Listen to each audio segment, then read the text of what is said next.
Hello, welcome to Moonlight Creative Design Studio. Today I'm going to interview a very good marketeer, very lovely Sas. Hello, Sas. Hi, Mona. Nice to meet you. Nice How's it to meet going? you. Yeah. So do you Good, want to good. introduce Business Medics quickly, your business? Yeah, sure. Yeah, I'm Sas Soubhi, and I run a company called Business Medics. What we are really is a combination of a strategic marketing Yeah. and a digital marketing company that provides marketing support and advice for SMEs and small businesses. That's really Yeah. it. And also because I know you got a PhD in chemistry at the University of Greenwich, which is totally different with what you have been doing now. So could you talk about your journey and talk about the transformation? Yeah, but this could take some time, so I'll keep it as brief as I possibly can. I started off as a research scientist after I finished my PhD, and I was very working on a variety of different products. Yeah, And one of the companies I worked for was Thorn EMI, their research labs. And at that time, we were involved in creating new types of cooker hobs, which was the surface that the hob. Basically, it's a glass. We had to create glass technology that yeah, was going to enable energy to be quickly transmitted through the medium and quickly cool down. Because prior to that, kids were burning themselves on hobs and that sort of stuff. So we were very successful in achieving that. And that was my first sort of example of moving from a scientific background into a marketing stroke sales background, because I got involved in the marketing of that product. We had a patent for it as well. So we had a lot of, it was a technology that has since 1980, I think it's 5 or 6, made somewhere in the order of 12 billion pounds worldwide sales in terms of, it's now the induction hob, but in those days it was called the Halo heat cooker.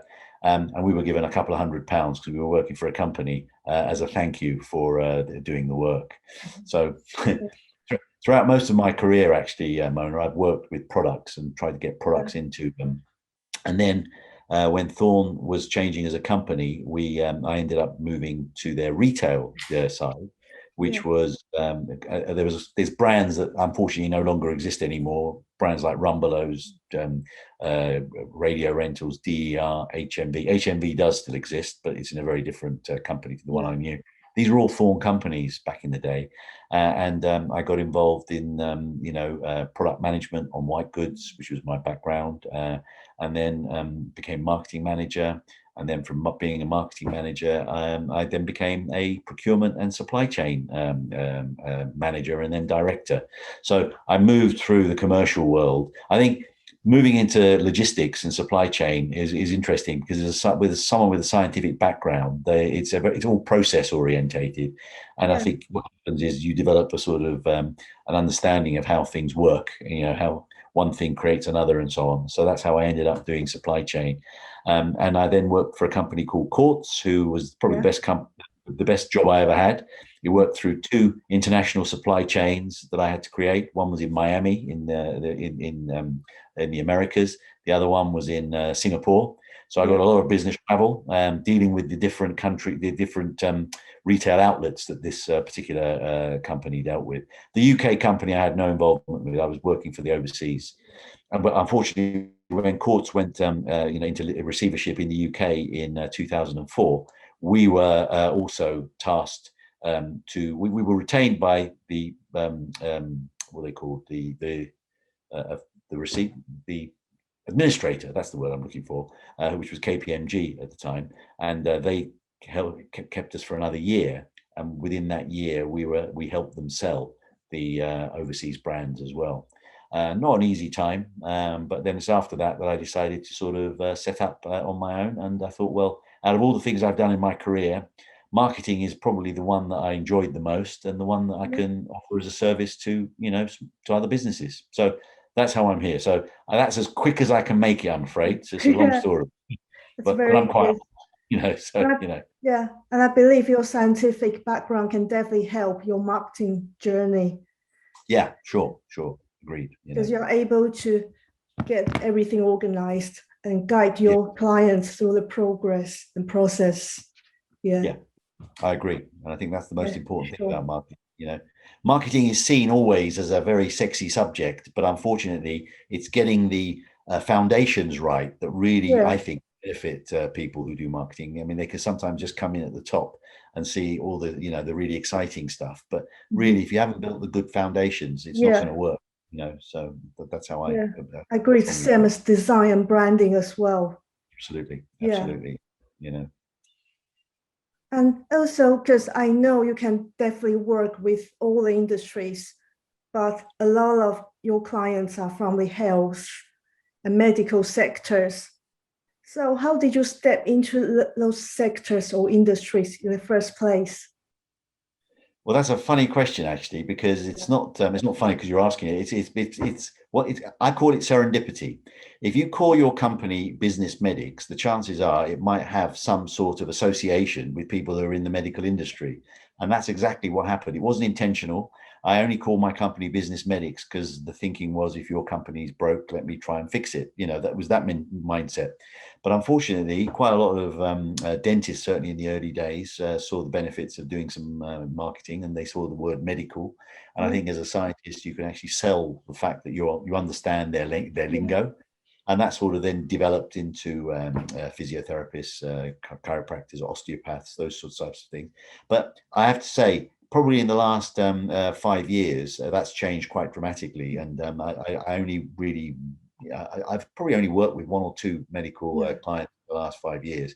I've diversified more. It's more about the size of business that you are now, more about where you are on your marketing journey, and how quickly you want to get there, and what sort of budget you've got. So now it's more about offering a sort of marketing service to any company that is looking for to either improve their turnover, increase their turnover, or yeah, get a good reputation within the sector they're working in. yeah, sure. And also, do you think it's important to go niche? Should we all focus on certain industries? What do you think?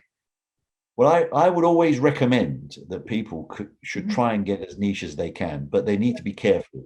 They need to Yeah, understand sometimes you can go so niche that there's only one or two customers out there, and that may yeah, I not be. know.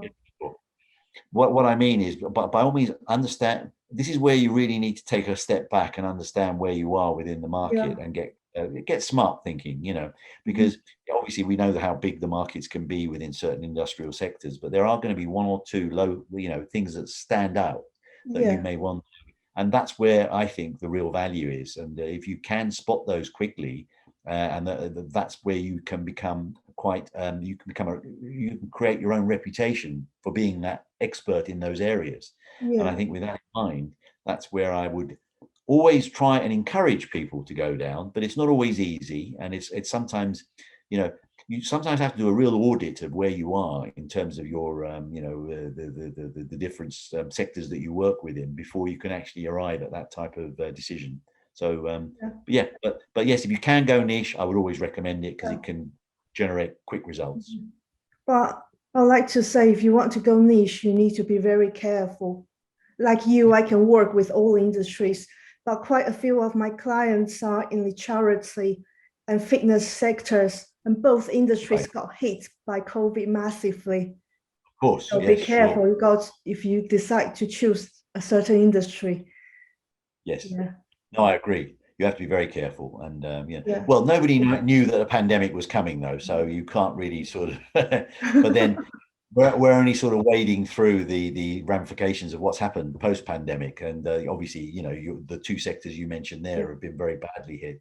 But at the time you went into those and you were developing sort of good contacts with people in those sectors, yeah, there was no way you would have said, well, this is a bad sector to get into because there's yeah, going to be a pandemic, and as a result, things are going to go backwards. You just can't plan for those types of things, yeah, unfortunately.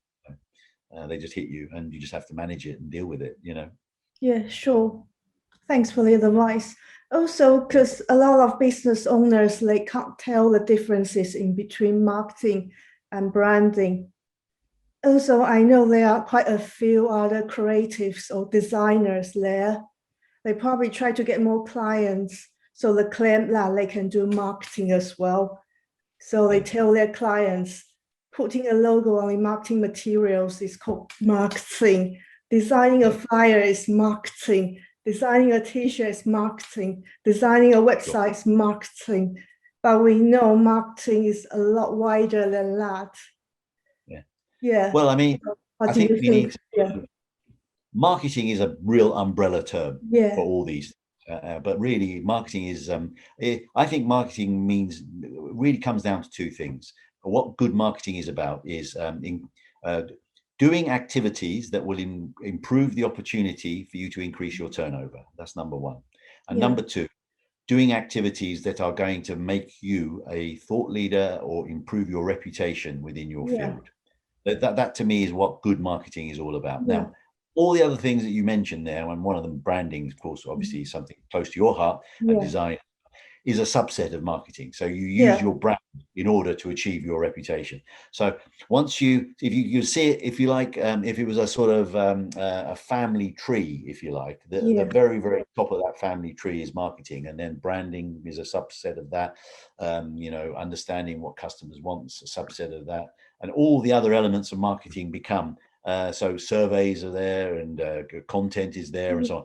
They all tree in to the main base, which is marketing. I've got that round the wrong way, actually. I should be doing it as a family tree. It should be going that way. But I mean, it was just easy to explain that way. That's all. So thanks for the information, because there are loads of one-stop shops there, and people prefer one-stop shops. But be very careful while you are choosing your suppliers in terms of marketing or branding. What I would also add to that comment, as a thought, is it's always good to first of all determine what a business person's what vision is before you do any marketing. And sometimes I do myself out of a job here, because if a business, if I'm faced with a new client, for example, and they haven't really thought about why they're in business, I would actually turn around and say to them, why do you want to do marketing? I mean, because you could be the sort of person that you may want, you know, 30% market share within your sector within the next 2 years. And I'll say, yeah, that can be delivered. What's your budget? I mean, sometimes it's not practical. On the other hand, you might be saying to yourself, I need to survive, you know, and that's a very different conversation. So the first port of call with any type of marketing, any type of marketing strategy, has to be the conversation that you have with the business owner, which is, what is your business? Why do you get out of bed in the morning to do the business that you do?